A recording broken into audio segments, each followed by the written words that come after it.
सरकार अब दबंगई दिखा रही है और अगर सच में सम्राट चौधरी की सरकार में हिम्मत है तो अब आवाज को खाली करके दिखाए।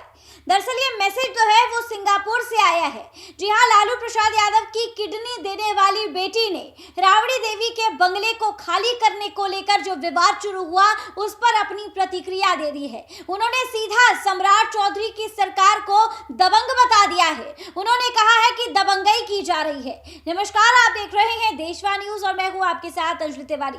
देखिए, जहां एक तरफ लालू प्रसाद यादव अपने रूटीन चेकअप के लिए सिंगापुर गए हुए हैं। गाजियाबाद में एक जश्न हुआ जिसमें पूरा परिवार एकजुट होकर उसे सेलिब्रेट करता हुआ नजर आया और उसके बाद लालू प्रसाद यादव अपनी रूटीन चेकअप के लिए सिंगापुर अपनी बेटी रोहिणी आचार्य के पास चले गए। जिसके बाद एक वीडियो भी सामने आया। रोहिणी आचार्य ने लिखा कि आज हमारे घर हमारे भगवान आए हैं और उन्होंने इन सभी चीजों को साझा किया कि लालू प्रसाद यादव अपनी बेटी के लिए सिंगापुर क्या क्या सामान लेकर गए हैं। और देखिए, वहीं दूसरी तरफ उनके सिंगापुर जाते ही यहाँ पर बिहार में बंगले को लेकर राजनीति शुरू हो गई और वहीं दूसरी तरफ अब सिंगापुर से भी मैसेज आ चुका है। बिहार सरकार जो है वो लोगों को मुद्दे से भटकाने के लिए इस तरीके की राजनीति कर रही है जो बिल्कुल भी सही नहीं है। देखिए, रोहिणी आचार्य ने अपने एक्स प्लेटफॉर्म पर राबड़ी देवी के बंगले को लेकर खाली करने को लेकर जो नोटिस जारी किया है उस पर अपनी राय बताई है। देखिए, उन्होंने लिखा है कि पटना के 10 सर्कुलर रोड स्थित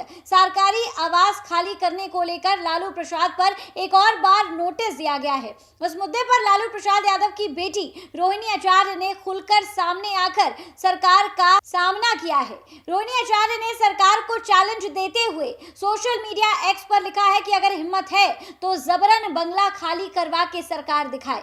उन्होंने लिखा है कि जनता को मुद्दे से भटकाने के लिए सरकार इस तरीके की दबंगई कर रही है। उन्होंने यह भी लिखा है कि सरकार जनता की समस्याएं सुलझाने में नाकामयाब है लेकिन विपक्षी नेताओं को परेशान किस तरीके से करना है उसमें माहिर है। उनके मुताबिक सुशासन मॉडल नहीं बल्कि बदले की राजनीति का मॉडल नजर आता है। इधर पूर्णिया के सांसद पप्पू यादव ने भी रोहिणी आचार्य को अपनी मां बताया है। उन्होंने कहा है कि रोहिणी आचार्य का इस तरीके से अपमान जो है वो बर्दाश्त नहीं किया जाएगा। और अब सिंगापुर से मैसेज आ चुका है। राबड़ी आवास को खाली करवाने के लिए सरकार को अब रोहिणी आचार्य ने भी चैलेंज कर दिया है। उन्होंने सरकार के सामने सीधा कहा है कि अगर हिम्मत है तो सम्राट चौधरी की सरकार अपने दलबल के साथ आकर उस बंगले को खाली करके दिखाए। देखिए, और इसके साथ ही रोहिणी आचार्य ने सरकार की कार्यशैलियों पर कुछ गंभीर सवाल खड़े किए हैं। इस नोटिस के माध्यम से आप देख सकते हैं कि रोहिणी आचार्य ने सरकार पर कई तरीके के तीखे प्रहार किए हैं। उन्होंने कहा है कि सरकार जो है वो लोगों की समस्याओं को सुलझा नहीं पा रही है लेकिन सरकार के पास अलग अलग तरीके के आइडियाज हैं कि किस तरीके से विपक्षी नेताओं को परेशान करना है। और ये तमाम तस्वीरें, ये तमाम नोटिस जो है वो इसी चीज का उदाहरण है जहां पर सम्राट चौधरी की सरकार सिर्फ और सिर्फ विपक्ष में बैठे हुए नेताओं को परेशान करना चाहती है। और अब देखिए, रोहिणी आचार्य के बंगले वाले बयान के बाद से सरगर्मी तेज थी।